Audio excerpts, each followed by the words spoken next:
2021년 7월 2일 금요일 큐티 가이드 시작하겠습니다. 오늘 함께 묵상할 본문 말씀은요, 데살로니가 후서 2장 1절에서 17절까지의 말씀입니다.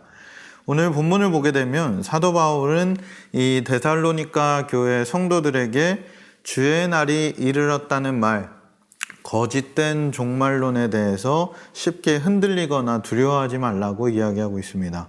그리고 말세에 어떤 일이 일어날지에 대해서 자세히 설명을 해주고 있는데요. 본문을 함께 살펴보도록 하겠습니다. 내용 관찰입니다. 첫 번째 질문을 보시면 사도 바울은 데살로니가 교회에 있는 성도들에게 무엇을 두려워하지 말라고 합니까? 라고 말하고 있습니다. 1절, 2절입니다. 형제들아, 우리가 너희에게 구하는 것은 우리 주 예수 그리스도의 강림하심과 우리가 그 앞에 모임에 관하여 영으로나 또는 말로나 또는 우리에게서 받았다 하는 편지로나 주의 날이 이르렀다고 해서 쉽게 마음이 흔들리거나 두려워하지 말아야 한다는 것이라. 영으로나 말로나 또는 사도 바울에게 편지를 받았다 하거나 주의 날이 이르렀다 이렇게 속이더라도 쉽게 마음이 흔들리거나 두려워하지 말라고 이렇게 이야기하고 있습니다. 데살로니가 전서를 쓴 후에 일부 사람들이요, 이 데살로니가 전서 4장, 5장의 말씀을 오해하여서 주님의 재림이 아주 임박했거나 이미 주님께서 재림하셨다 말하는 자들이 나타나기 시작했습니다. 또 일부의 사람들은요, 자기들이 특별한 영을 받았다 이렇게 거짓된 종말론을 퍼뜨리기 시작했고요. 이 일로 환난에도 잘 이기고 있던 데살로니가 교회가 흔들리기 시작합니다. 이에 바울이 오늘 본문, 방금 읽은 본문처럼 이야기하는 거예요. 어떤 말이나 능력이나 권세를 받았다 하더라도 주님께서 주신 말씀 이외에 이런 거짓된 종말론에 속거나 흔들리지 않아야 한다고 경고하고 있습니다. 우리 사랑하는 성도 여러분, 어느 때나 이런 거짓된 종말론은 항상 있어 왔습니다. 이보다 속이기 좋은 내용은 없기 때문이에요. 종말이 다가왔다고 하면요, 모든 사람은 패닉에 빠질 만큼 두려워하게 되고 어떤 말이든 믿고 그것을 따르기 때문입니다.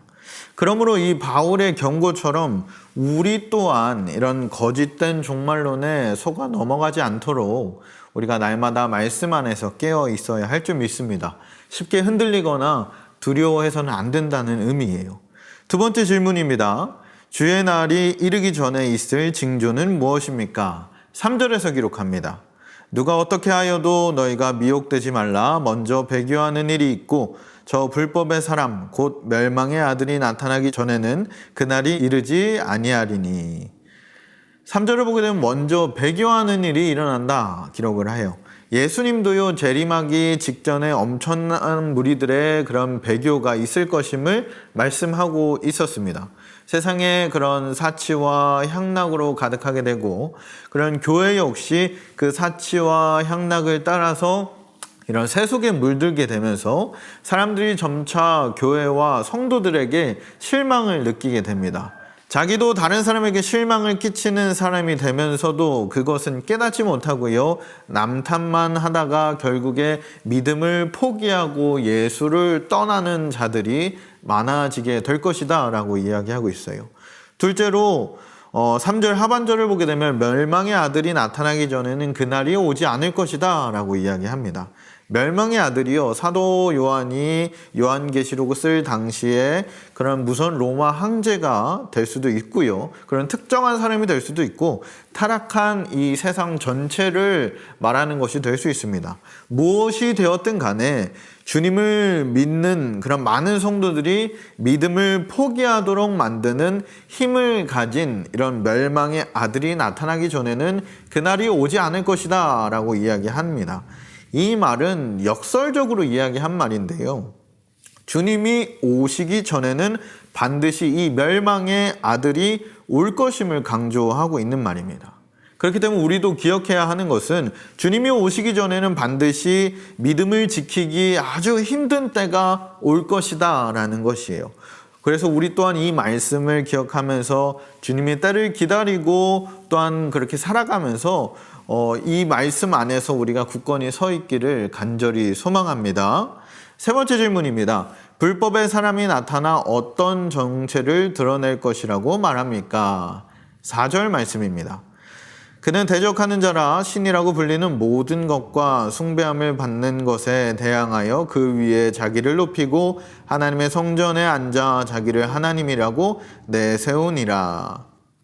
종말에 등장할 이 불법의 사람, 이 불법의 사람이여 하나님이 임재하는 곳, 특히 성도들과 교회에 군림하여서요 자기의 거짓된 신성을 주장하고 자기를 예배할 것을 강요한다는 말입니다. 불법의 사람, 이 멸망의 아들은 마지막 때에 많은 사람들을 미혹해서 심판받게 하는 일을 맡은 사탄의 종이고요, 소위 말하는 적 그리스도를 의미를 합니다. 그래서 마지막 때가 되기 전에는 그들이 모습을 드러내지 않다가 마지막 때가 되면서 주님께서 그를 잠정적으로 풀어놓을 것이다 라고 이야기하고 있는 거예요.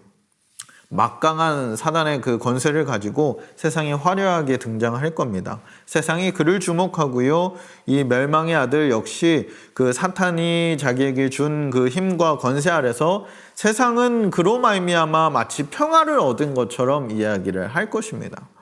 우리 사랑하는 성도 여러분, 우리는 이 말씀을 보면서요, 이 불법의 사람 멸망의 아들이 첫 번째는 이 세상의 가치관으로 무장한 교회에 나타날 것임을 우리가 알아야 합니다. 그 교회로 사람들이 몰려들겠지만 그들이 진리의 말씀에는 관심이 없다는 거예요. 그런 교회들이 많아질 것이라는 겁니다. 또한 이어서요, 이 불법의 사람 멸망의 아들이 마지막 때에 나타나서 하나님의 백성이 세상의 죄와 문화에 빠져서 그 믿음의 순결함을 잃어버리도록 하게 될 거라는 겁니다. 오늘날 세상을 봤을 때요 비슷합니다. 우리가 사는 세상에서도요, 이 빠르게 변해가는 이 세상 속에서 무너져가는 도덕성도 그러하고 마치 이 참된 믿음을 우리가 갖기 힘든 세상이 된 것처럼 우리가 느끼고 있습니다.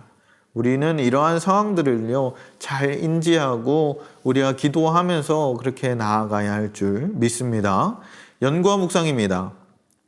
불법의 사람이 예수님에 의해 멸망당할 것임에도 불구하고 그 존재의 목적에 대해 어떻게 설명하는지 묵상해 봅시다. 9절에서 12절까지 기록하고 있습니다. 악한 자의 나타남은 사탄의 활동을 따라 모든 능력과 표적과 거짓 기적과 불의의 모든 속임으로 멸망하는 자들에게 있으리니 이는 그들이 진리의 사랑을 받지 아니하여 구원함을 받지 못함이라. 이러므로 하나님이 미혹의 역사를 그들에게 보내사 거짓 것을 믿게 하심은 진리를 믿지 않고 불의를 좋아하는 모든 자들로 하여금 심판을 받게 하려 하심이라. 악한 자, 이 불법의 아들들의 나타나는 그 목적에 대해서 본문 말씀이 기록합니다. 마지막 때에 교회를 다니는 성도들이 진리를 거부하여서 구원함을 받지 못하도록 하기 위함이고요. 또한 진리를 믿지 않는 그 불의를 좋아하는 자들이 결국 멸망받게 하기 위함이다 라고 이야기합니다. 그들은요 모든 능력과 표적과 거짓 기적, 온갖 불의와 속임수로 우리를 멸망받게 하려고 우리를 노리고 있습니다. 사탄은 세상 사람들이 정말 좋아하는 것들을 무기로 삼고 있어요. 마치 우리가 영원히 행복할 수 있을 것처럼 이야기합니다.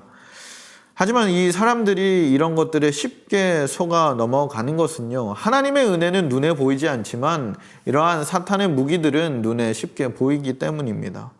영적으로 각성하지 못하면 이러한 유혹에 우리가 쉽게 넘어간다는 거예요. 영적으로 깨어있지 않으면 하나님의 사람은 쉽게 무너질 수밖에 없다는 겁니다. 이런 보여지는 기적과 표적에 넘어가서 결국 그들이 하나님이고 하나님이 보낸 자라고 믿고 그 거짓된 종말론을 따라 우리가 살아가게 된다는 거예요. 결국엔 어떻습니까? 멸망에 이를 수밖에 없다 이야기합니다. 삶의 적용입니다. 나의 주변에는 능력이나 은사의 행함 또는 표적 등으로 미혹하는 자들이 있습니까? 나의 신앙의 표적 등으로 나타나는 현상들에 대해 약점을 보이는 이유는 무엇인지 생각해 봅시다.